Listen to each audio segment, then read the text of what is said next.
Dia tanya, bila Rasulullah bersabda dengan kau? Bila engkau berjumpa Rasulullah?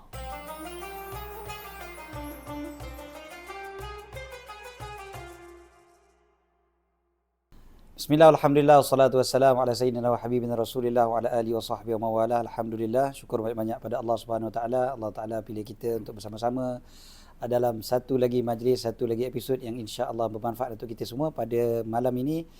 Alhamdulillah kami semua dapat menziarahi Habib Dr. Sayyid Umar bin Abdullah Syatiri hafizahullah wa ra'ah. Menziarahi beliau bukan sekadar dapat ilmu, insya-Allah dapat juga minum, dapat juga makan kuih-muih dan sebagainya. Dan tujuan kita datang pada kali ini Habib untuk kita gali lagi, kita nak mengenal mutiara-mutiara yang kita kata sudah mula dilupakan oleh orang kita pada hari ini, kan? Dah mula orang dah tak kenal, orang dah tak tahu, dan sekarang ni orang sekarang dah mula tak reti membezakan yang mana kaca, yang mana permata, kan? Jadi kita semua ni datang pada kali ini. Pertama sekali kita ucapkan jazakumullahu khairah atas hidangan ini, insya-Allah hidangan yang hidangan ilmu, kan? Dan juga pengalaman yang kita perlukan. Jadi first kali insya-Allah pada malam ni yang kita setuju pada kali ini sebenarnya sebab kita ketahui bahawasanya Habib adalah salah seorang daripada anak murid kepada Syekh Sayyid Alawi bin Abbas Al-Maliki. Suatu watak yang mungkin sebahagian daripada orang Malaysia kenal, tapi kebanyakannya memang rata-ratanya tak pernah dengar pun nama sebenarnya. Tapi ramai juga yang kenal nama anaknya, dan juga mungkin murid kepada anaknya dan sebagainya. Jadi kita pergi terus kepada Sayyid Alawi bin Abbas Al-Maliki, dan kita juga tahu kerana innal ulama'a warathatul anbiya. Yang ini tujuan kita berkumpul pada hari ini, kita nak ketahui tentang waris para nabi ini, kerana kita tahu innal anbiya lam yuwarithu dinaran wala dirhamah. Para nabi tidak wariskan dinar dirham, wa innama warathul al-ilm. Sungguhnya hanya saja mereka mewariskan ilmu. Faman akhadahu akhadha bihazzin wafir.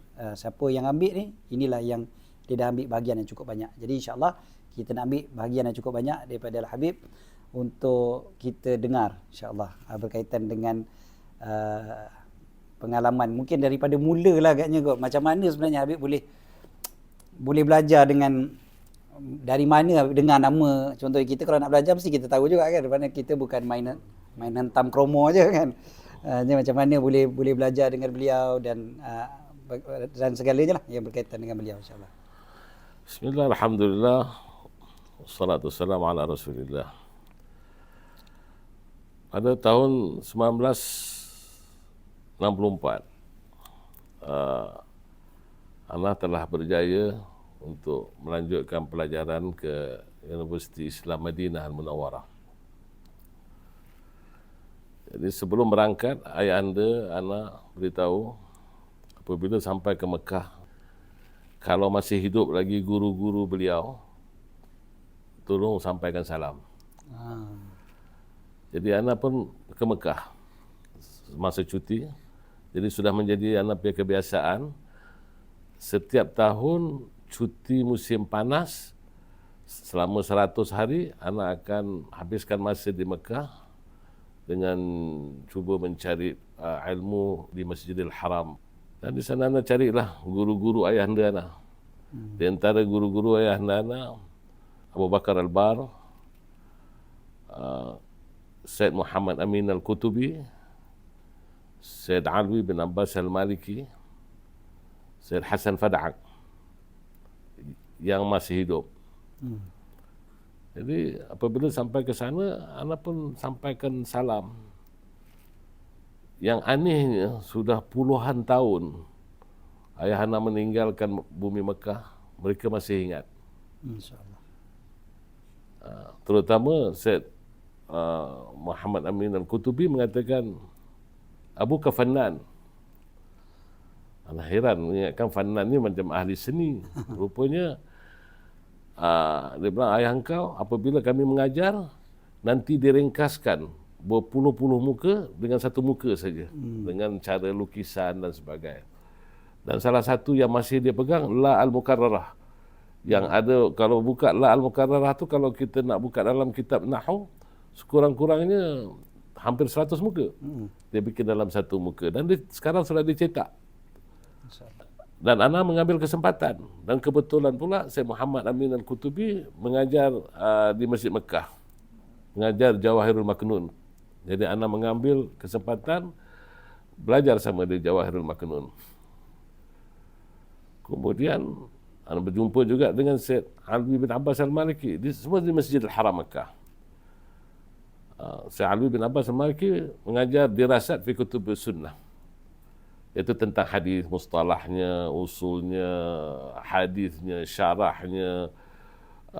Dia baca kitab hadis, dia mengarang juga, disyarahkan kitab Bulughul Maram. Lepas tu dia mengajar pada kita. Mengajar tu hadis riwayatan wa dirayah, dua-dua sekali. Cuma dengan dengan Syekh Alwi bin Abbas Al-Maliki ni, ana kena hard time sikit. Hard time maksudnya tak boleh ponting. Sebab ana pelajar yang murid yang paling muda. Ketika itu umur 15 tahun. Dan ada satu murid datang daripada Yaman. Syed Muhammad bin Abdullah Al-Haddad atau Habib Muhammad Al-Haddad.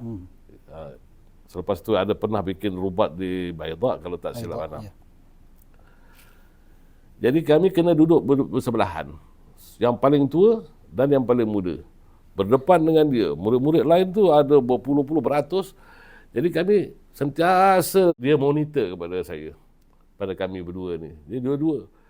Muhammad Haddad bilang, kau punya sebab, aku tak boleh ponting. Ana bilang sama Muhammad Haddad, kau punya sebab, aku tak boleh ponting. Jadi kita terpaksa dalam ini. Ba'da salatil maghrib, terus kita mesti duduk dekat depan menghadap kitab selama 100 hari setiap tahun. Selama 5 tahun belajar sama dia. Lepas itu, lepas 1-2 tahun datang ini Salim Syatili, Habib Salim Syatili datang. Habib Salim lari daripada Hadramut kerana masa itu komunis. Habib Alwi bin Abbas ini, dia mengajar kami sampai kami tak terpikul untuk menerima ilmu. Ibarat macam satu botol yang kosong, dia mengambil air dalam suatu dalu, satu timba tu, dituang begitu, yang keluar banyak, yang masuk sedikit. Kerana terlalu luas ilmu dia dalam fil hadis. Tapi alhamdulillah, itu menjadikan suatu basic yang kuat untuk ana sehingga ana dapat mengambil ijazah fi kutub sittah daripada Syekh Abdul Ghaffar Hassan Ad-Dihlawi. Dan ana ambil kutub sittah ijazatan. Sampai kepada Imam Bukhari, sampai kepada Imam Muslim secara ijazah. Itu semua punca daripada dia. Syekh Alwi ni orang luar biasa. Mengikut apa maklumat yang ana dapat daripada guru-guru ana lain yang di Mekah tu, seperti Syekh Yasin Fadang, Syekh Yasin, orang Arab panggil Fadan, dia tak boleh sebut ngel. Ana belajar juga dengan Syekh Yasin Padang, ana belajar ilmu usul fiqh dan ilmu falak.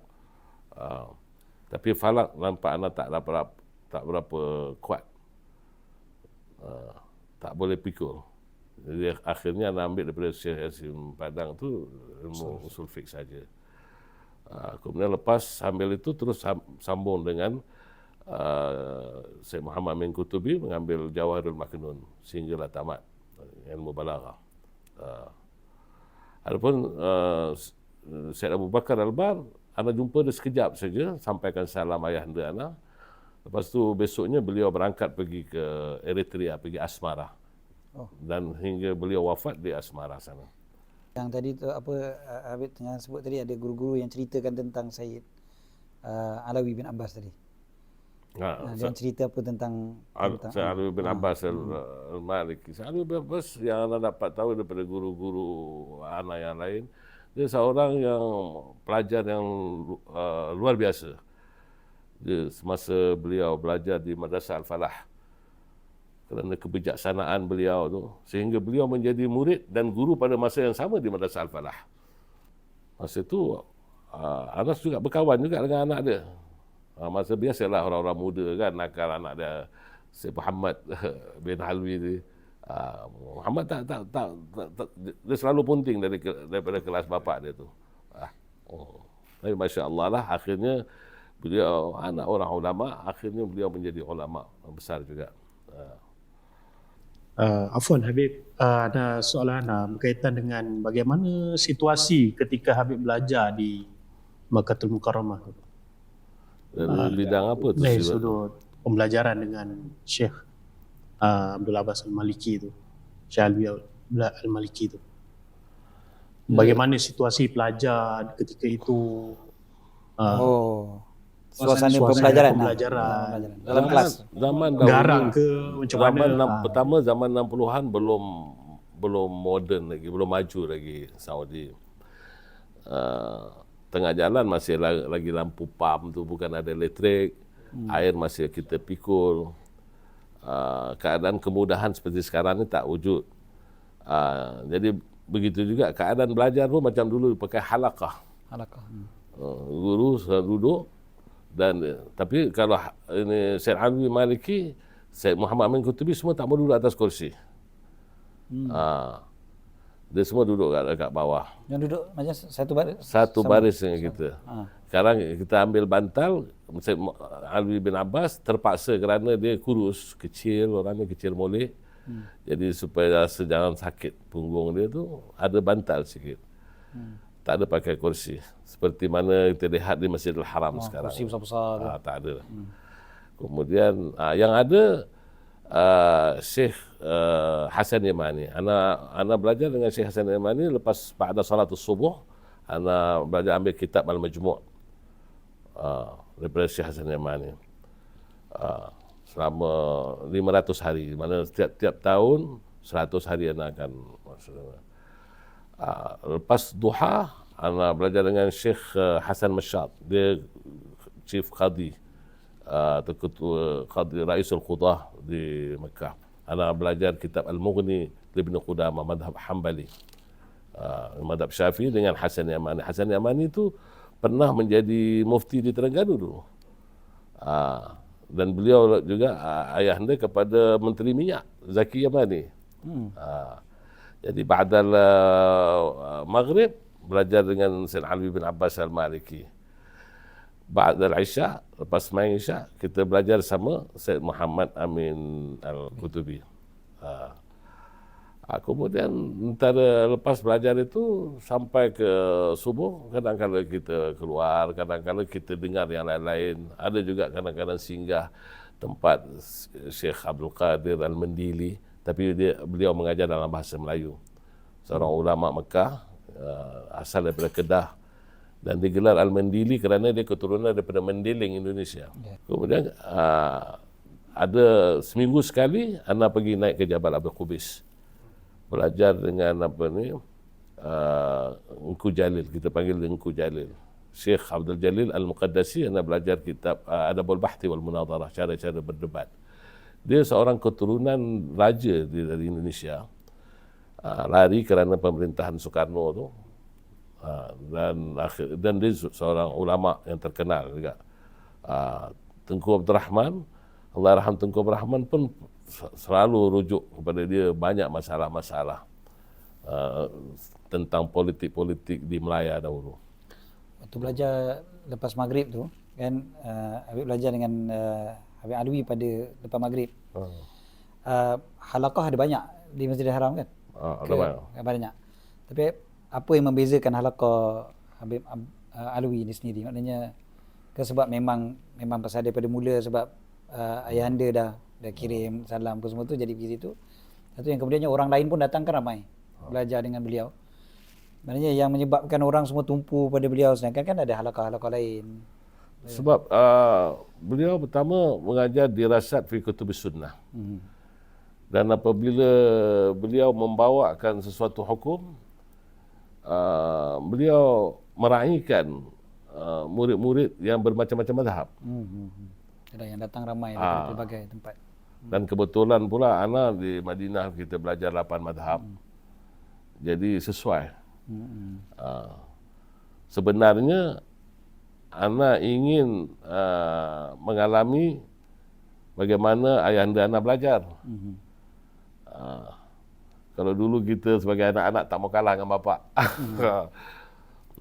Dan kedua pula, satu-satunya dekat Masjid Haram Makkah tu yang mengajar dirasat fiqh sunnah. Yang lain-lain tu kebanyakan dalam masalah tauhid. Terlalu banyak. Masjid Mekah tu besar. Jadi kita tumpukan kat situ. Jadi bila kita dah menjadi murid kat situ, kita istiqamah. Kita tak akan pergi. Jadi yang nak belajar di Masjid Mekah tu, yang betul-betul tidak lari beristiqamah dengan Syed Muhammad Amin Al-Qutubi, dengan Syed Alwi bin Abbas Al-Maliki, Syekh Hasan Masyad, dan dengan Syekh Hasan Yamani. Itu memang kalau istilah sekarang apa ni, full time. Dengan Syekh Engku Jalil seminggu sekali saja. Yang lain tu kita pergi-pergi tu dengar sekejap saja. Jadi kerana masa 100 hari tu anda tidak buang masa. Banyak para pelajar musim panas mereka ambil kesempatan untuk pergi ke Eropah dan sebagainya. Anda ingat nasihat ayah anda, kok ente pergi kerana nak belajar. Jadi carilah ilmu sepenuhnya. Walaupun anda diusik-usik oleh teman-teman. Bila anda jumpa kawan-kawan, bau kitab lah, apalah, kerana istiqamah kita dalam belajar. Tapi itulah matlamat anak pergi ke sana. Tadi Habib boleh banyak cerita tentang bagaimana permulaannya berjumpa dengan Habib Alwi Maliki adalah pesanan ayahanda. Tapi macam mana pula selepas menyampaikan pesanan itu yang menyebabkan Habib boleh duduk di situ mengambil ilmu dan istiqamah terus macam mana? Apa yang menjadikan tarikan, sedangkan Habib sendiri belajar di Madinah, di universiti, dan ini style halaqah. Tentunya bagi anak berbeza banyak kaedah itu.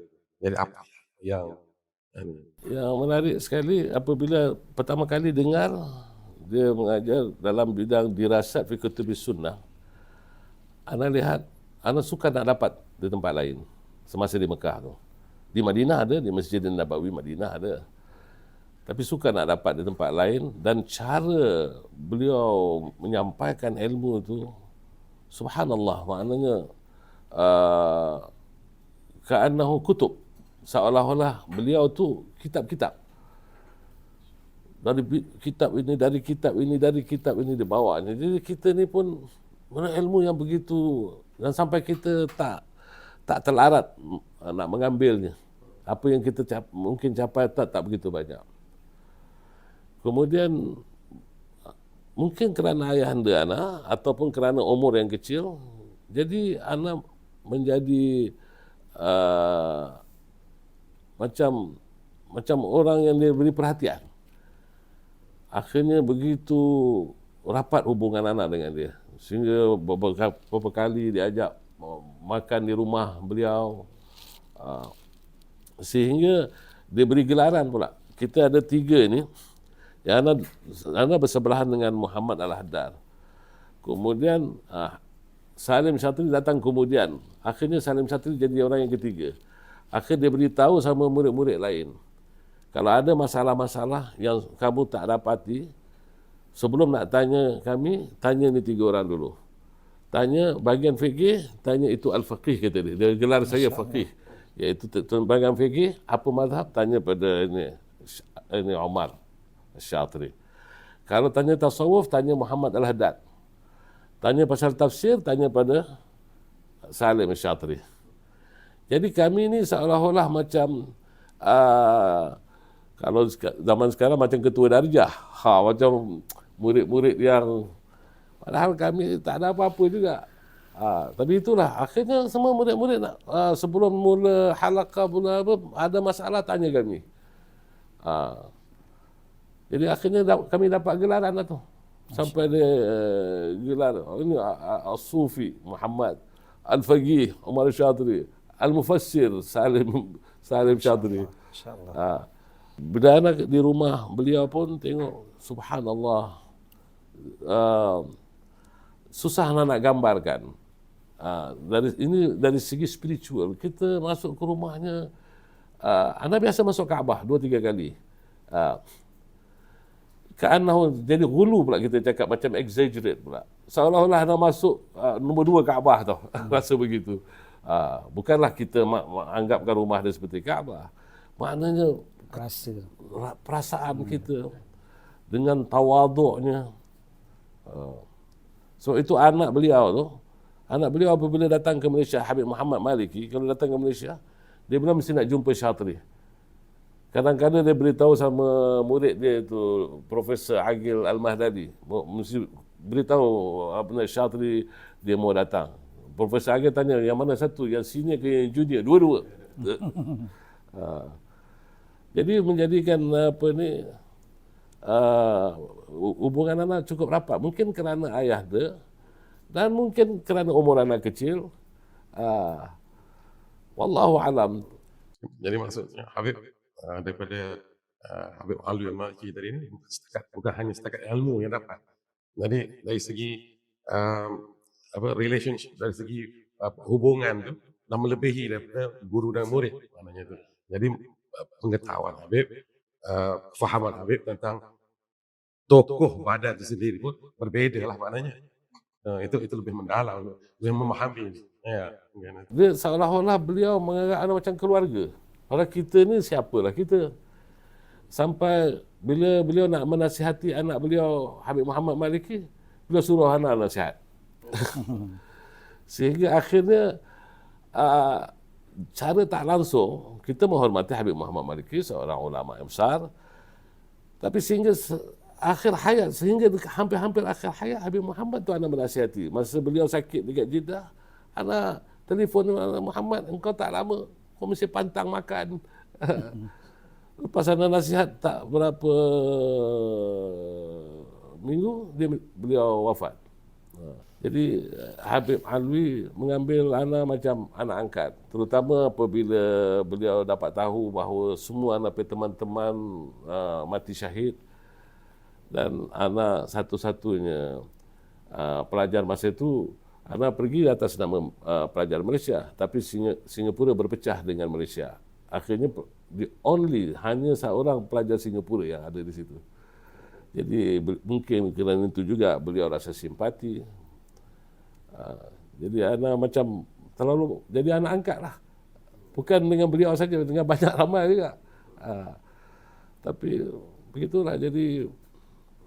Tapi orangnya Masya Allah cukup tawaduk, dan dia tidak ada bercakap perkara-perkara khayalan, dan beliau selalu menasihati, hati-hati dengan hadis-hadis selagi kita tidak pasti sama ada cara ijazatan atau wijadah. Jangan sekali-kali sebut bahawa itu hadis ataupun qala Rasul. Bila kita sebut, bila dia ajar pada kita, oh Rasulullah bersabda. Dia tanya, bila Rasulullah bersabda dengan kau? Bila engkau berjumpa Rasulullah? Dia bilang sama ada ijazah atau wijadah. Ijazah maknanya saya meriwayatkan daripada fulan bin fulan sampai sekurang-kurangnya sampai Imam Bukhari. Atau wijadah, wajadtu fi kitab, dan kitab tu pastikan bahawa kitab itu yang kita nak bawa kitab yang sahih dengan tidak ada ubah satu huruf pun, dan sesudah itu mesti sebut au kama qala. Jangan sekali-kali. Dan ingat dia bilang, ya Rasulullah bersabda, man kadzaba alayya muta'ammidan falyatabawa maq'adahu minan nar, au kama qala. Ini termasuk dengan orang-orang inilah yang bercakap. Walaupun itu hadis tu kalau kita dapati dalam kitab Bukhari itu sahih, tapi yang kau meriwayatkan atas apa? Dasar apa? Engkau tak jumpa Bukhari, engkau tak jumpa Rasul. Jadi imma ijazatan wa imma wijadatan. Jadi sekurang-kurang rawahul Bukhari. Tak perlulah nak cerita safhah berapa. Dan inilah takut kita termasuk dalam golongan orang yang mendustai Rasulullah. Dan beliau lagi menasihati kami semua pelajar, terutama ditekankan kepada anak, kepada Habib Muhammad Haddar, kepada Habib Salim. Dia bilang, antum, dia bilang. Al-Hadarim, dia bilang. Dia bilang, kamu suka bawa kadang-kadang Al-Qisas. Jauhkan daripada Qisas. Dia beritahu lagi pada kami, Sayyidina Ali kalau jumpa Qasas, Sayyidina Ali sebat. Dipukul. Jangan bawa Qisas-Qisas. La ta'ti bil qasas illa qasas al-Quran. Hatta qasas al-anbiya itu banyak dia bilang Israiliyat. Min babil aula dia bilang kamu bawa qisas daripada datuk nenek kamu. La tadri, dia bilang kamu tidak tahu hada sahih wala hada, walaupun di sana ada qudwah hasanah. Dia bilang kita al-muhaddithun, kita tidak buat macam Kalila wa Dumnah. Kalila wa Dumnah ni macam kartun-kartun bercerita. Inilah dia bilang kamu akan hadapi ini semua. Jaga baik-baik, dia bilang. Dan dia bercakap jangan itu belum lagi era ada media massa. Subhanallah. Subhanallah, beliau berkata begitu. Dan beliau pun menasihati Muhammad Haddad, jangan balik, kau balik nanti kena tangkap. Itu komunis. Tapi Muhammad Haddad tak dengar nak balik juga. Dan akhirnya ada dengar beliau kena tangkap.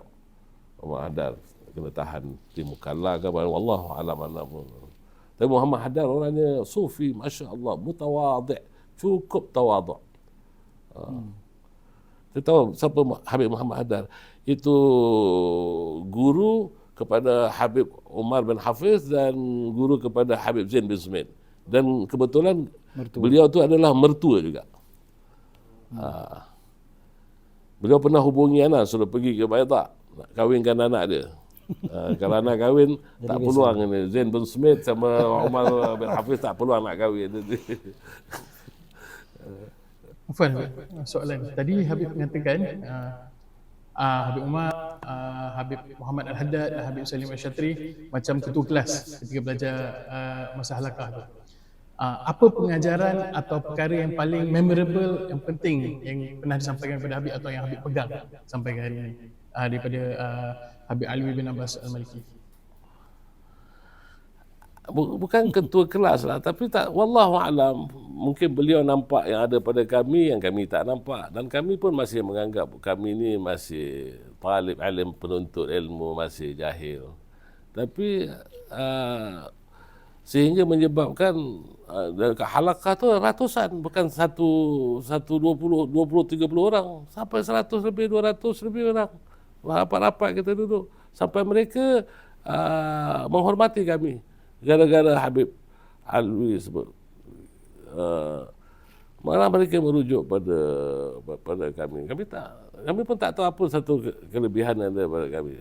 Soal fikih memang kami penuntut biasa belajar fikih biasa, tapi anda tak katalah diri anak faqih, itu mereka yang gelar faqih. Macam mana sertifikat pun, anda punya ijazah pun dia gelar al-alim al-faqih, itu hanya paper saja.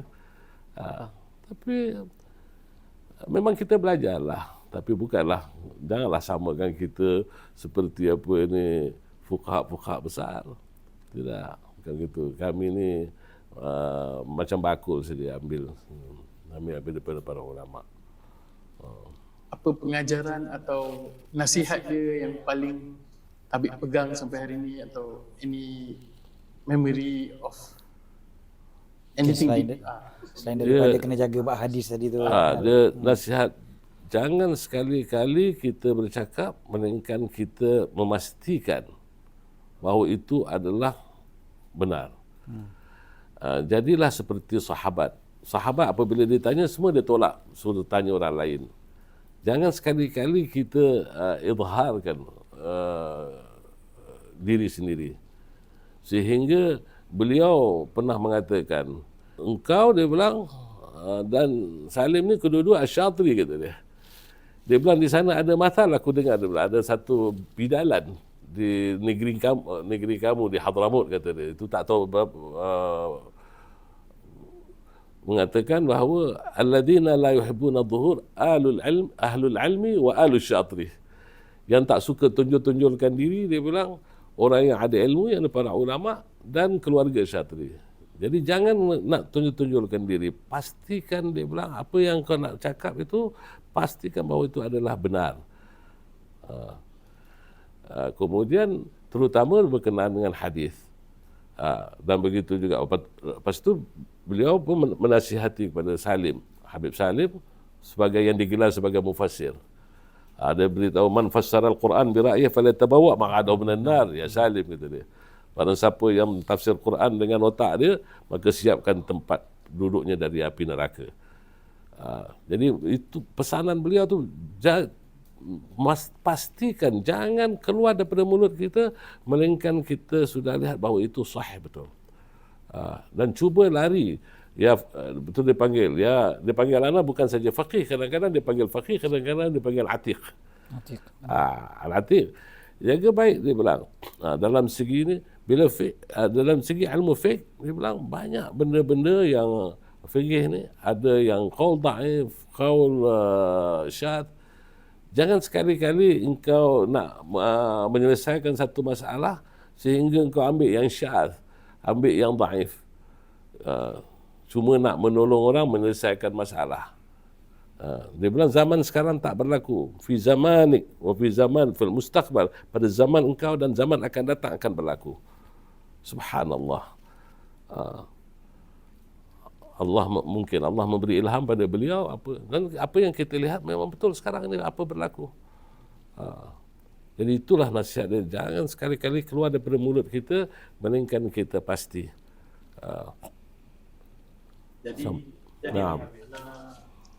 apa yang jelaskan sebentar tadi berkaitan dengan beliau ni begitu menitik beratkan tentang ilmu.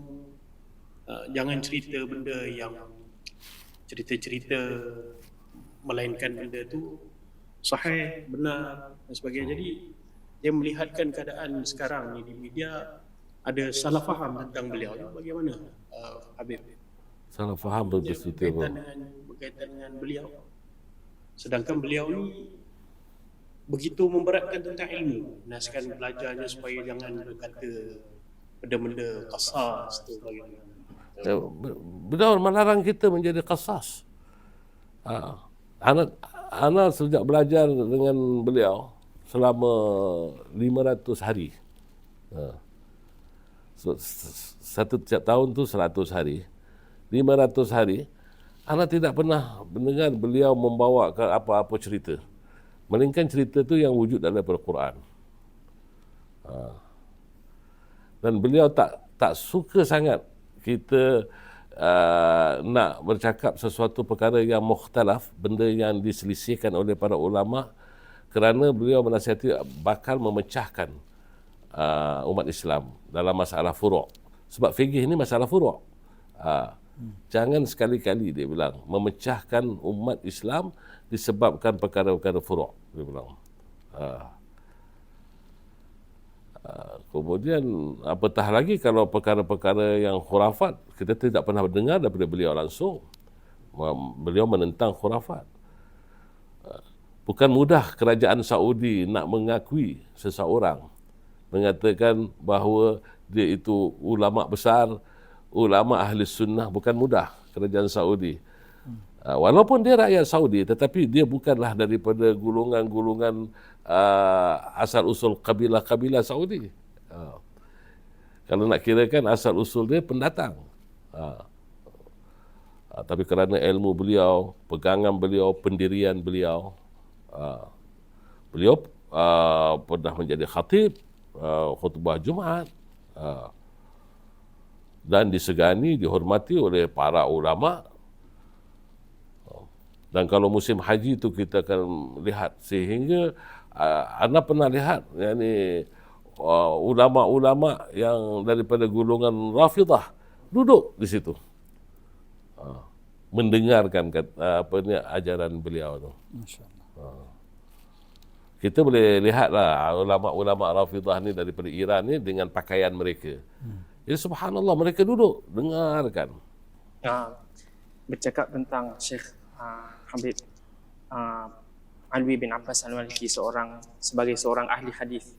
Ana suka untuk bertanya Habib tentang bagaimana cara beliau atau metodologi atau manhaj bertaamul dengan perkara-perkara yang ikhtilaf dalam fiqhul hadis ataupun antara hadis yang sahih dan tak sahih. Sebab ahli hadis, sebahagian hadis ada yang mereka mutasyaddidin, mudah mensahihkan atau mudah mendhaifkan, sehingga wujud perpecahan disebabkan hukum hadis. Jadi sepanjang pengalaman Habib bersama Syekh, bagaimana manhaj beliau? Beliau bukan saja seorang ahli hadis, malah beliau boleh katakan bahar. Banyak bidang ilmu yang tapi berkenaan dengan hadis, beliau beri ingat pada kami. Ada ba'dul ulama dia bilang tasahul, dia bilang begitu mudah untuk mendhaifkan atau memaudhu'kan. Dan ada sebagian ulama tasahul untuk mensahihkan. Dia bilang lakin haula salafuna, dia bilang mereka lebih dahulu kami seperti Al-Iraqi, Ibn Al-Jauzi. Kemudian beliau juga mengkritik ana punya guru juga, walaupun sekejap ana belajar, iaitu Syekh Nasruddin Al-Albani. Syekh Nasruddin Al-Albani dia kerja di Madinah tu tukang jam, repair jam apa semua, dan dia mengajar juga hadis di Universiti Madinah. Jadi kadang-kadang beliau melihat Syekh Nasruddin Al-Albani ni dia macam Ibn Jauzi. Ada masa-masa je Ibn Jauzi, mana keras, selalu macam begitu, kadang-kadang tasahul, nak mendhaifkan, tapi dia bilang haula muhaddithin, dia bilang, dia tidak menafikan haula muhaddithin. Tapi beliau selalu nasihat, cuba cari jalan untuk jamakkan bainal qaulain. Kalau tidak ada nasikh mansukh, tolong jamakkan. Dan jangan bawa sekali-kali ni hadis-hadis untuk memecahkan umat. Terutama dari segi ilmu ahkam, dia bilang ilmu fiqh. Beliau tak pernah apa ni, bila kadang kita bertanya, min ana umin Imam Muslim, min ana umin Imam Bukhari, ana maziltu taliban, dia bilang, aku masih lagi penuntut. Ulama besar mengatakan begitu. Jadi itu semua sebagai satu nasihat untuk kami berpegang. Sehingga ana pernah bawa ana punya kawan daripada Universiti Madinah, suruh dia datang. Kau duduklah 2-3 hari kat sana. Itu Syekh Nuruddin Atir. Kau datang dengar. Syekh Nuruddin belajar hadis, kawan hadis. Akhirnya dia jadi muhaddis, jadi muhadir. Kalau tak silap mana dia jadi muhadir kat Azhar juga, dekat Universiti Madinah pun dia pernah jadi muhadir. Belajar kat situ. Syekh Nuruddin bilang ini orang ni luar biasa, kata dia. Okey, tadi kita dah dengar macam-macam macam mana rapatnya Habib dengan Habib Alawi sendiri, dan juga Habib juga mengenali Habib Muhammad, anak anda beliau daripada muda lagi, mengenali karakter mereka. Sebenarnya ada satu benda juga anda nak tanya, dia keluar sikit tapi macam sekadar sikit-sikit je. Habib Alawi ni garang tak? Beliau tak garang. Beliau cuma tegas. Tegas dengan ilmu hadis, dengan very firm. Orangnya tak garang, cuma tegas. Jadi kadang-kadang orang salah faham, oh ni keras. Sebenarnya dia bukan keras, dia tegas. Dalam pengajian pun begitu juga. Di luar pun begitu. Di luar dan di dalam. Tetapi apabila keluar daripada masjid, dia satu orang yang sangat lembut. Sangat pengasih. Kalau kita jalan, dia akan pimpin tangan kita. Okey. Jadi kadang-kadang disebarkan cerita-cerita tentang Habib Alawi bin Abbas, ataupun kadang-kadang dan lagi banyaknya cerita tentang anak anda beliau, khususnya di Indonesia. Dan bila di Indonesia tu diceritakan, kadang-kadang dia tersebar juga kat tempat kita di Malaysia. Cerita-cerita yang macam-macam, kita pun tak tahu asal usulnya. Kan, orang kata begitu, orang kata begini dan sebagainya.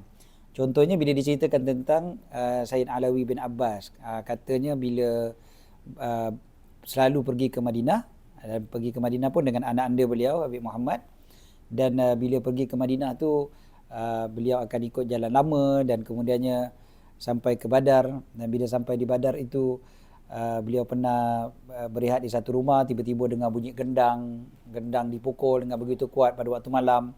Orang ditanya orang kat tempat tu apa bunyi gendang tu, dia orang kata ni gendang ahli Badar. Konon-kononnya ahli Badar yang pukul gendang tu setiap malam sampai ke hari ni. Dan katanya kononnya Habib Alawi pun tenang saja sebab dia dah tahu dah benda ni. Memang benda ni memang beliau memang tahu, jadi relax, tak payah nak risau-risau dan sebagainya. Jadi cerita-cerita macam ni, dan kita mengetahui manhaj hadis tadi seperti mana yang ditanya tadi, manhaj ulama hadis yang sangat disiplin kan, dengan cerita-cerita bukan senang-senang je nak diceritakan, tapi itulah anak-anak murid terus sebarkan. Jadi apa sendiri taklik ataupun komen Habib tentang senario begini? Habib Alwi bin Abbas ini seorang muhaddis besar juga. Ahli-ahli hadis mereka ni benci kepada khasas, cerita-cerita. Malah mereka menasihati kami supaya kami jangan jadi qasas, dan memberi amaran pada kami. Terutama kami ni keturunan-keturunan daripada Hadramut dan suka bawakan pada khasas satu. Dan kedua, Habib Alwi termasuk anak anda beliau juga benci kepada khurafat-khurafat, mendengar pada khurafat-khurafat. Jadi anda nasihatkanlah kepada mereka apabila mereka tidak pasti betul-betul, janganlah, tolonglah jangan membawakan cerita-cerita khurafat seperti itu. Mereka ni ulama-ulama besar, telah bertemu dengan Ar-Rafiqil A'la kepada kepada Allah Subhanahu Wa Taala, menjadikan satu fitnah terhadap mereka, malah terhadap ulama-ulama hadis yang lain. Sebab ulama hadis mereka tidak sekali-kali suka kepada qasas, dan jauh sekali nak cerita pasal khurafat. Kalau tidak, beliau tidak menasihati kami, sebab beliau tahu bahawa kami ada di sekeliling ahli-ahli qasas dan ahli-ahli khurafat. Dan nanti sebut tentang, nanti dengar di Indonesia, ana pernah sendiri pun banyak dengar juga cara tak langsung dari Indonesia melalui media sosial. Ana sangat duka cita. Kita tidak tahu apa sebab yang mereka nak membawakan cerita-cerita seperti itu, dan tidak ada suatu faedah untuk agama kita, ilmu kita, hanya bawakan cerita-cerita itu. Dan kita dah tahu kalau betul-betul lah bila tersebut Indonesia kebanyakan orang-orang keturunan seperti kami, Al-Habaib. Al-Habaib pegangan kami ini adalah Ihya Ulumuddin. Imam Ghazali begitu sangat tekankan tentang qasas ni. Qasas. Jangan sekali-kali kita jadi qasas, dan jangan sekali-kali kita dengar qasas. Kalau ada orang bawakan cerita-cerita yang tidak ada sanad yang betul, larikan diri daripada mereka. Kalau kita tak sanggup untuk bertindak ke atas mereka. Jadi kita nasihatkan, janganlah ada pihak-pihak yang membawakan cerita-cerita kepada ulama-ulama besar begini. Walaupun tujuan mereka untuk menyanjung, tapi bukan begini cara kita menyanjung.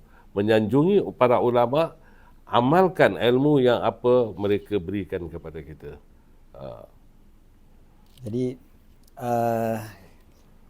secara ringkasnya kita dah dapat dengar sendiri daripada mulut Habib yang dapat menyaksikan, bukan sekadar menyaksikan, bahkan dapat bersama-sama dengan Habib Alawi bin Abbas Al-Maliki.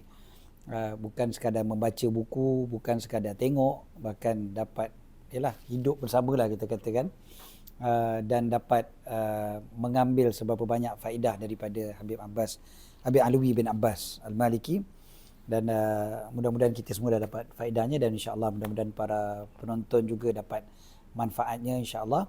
Dan kita ucapkan terima kasih banyak-banyak pada Habib, dan juga insya-Allah kita akan datang lagi dengan mencari dan menggali lagi tokoh-tokoh yang kita perlu cari dan perlu kita kenal lebih lagi, dan untuk membersihkan daripada salah faham ramai orang terhadap mereka, dan juga mungkin bukan sekadar salah faham, bahkan tak kenal langsung pun kadang-kadang. Sedangkan mereka lah mutiara-mutiara yang sepatutnya kita sanjung, yang kita hormat, yang kita jadikan sebagai panutan kita semua. Jadi terima kasih sekali lagi, jazakumullahu khairal jazak, dan kita sudahi dengan aqulu qauli hadza wa astaghfirullahal azim li wa lakum. Assalamualaikum warahmatullahi wabarakatuh. Wassalamualaikum warahmatullahi wabarakatuh.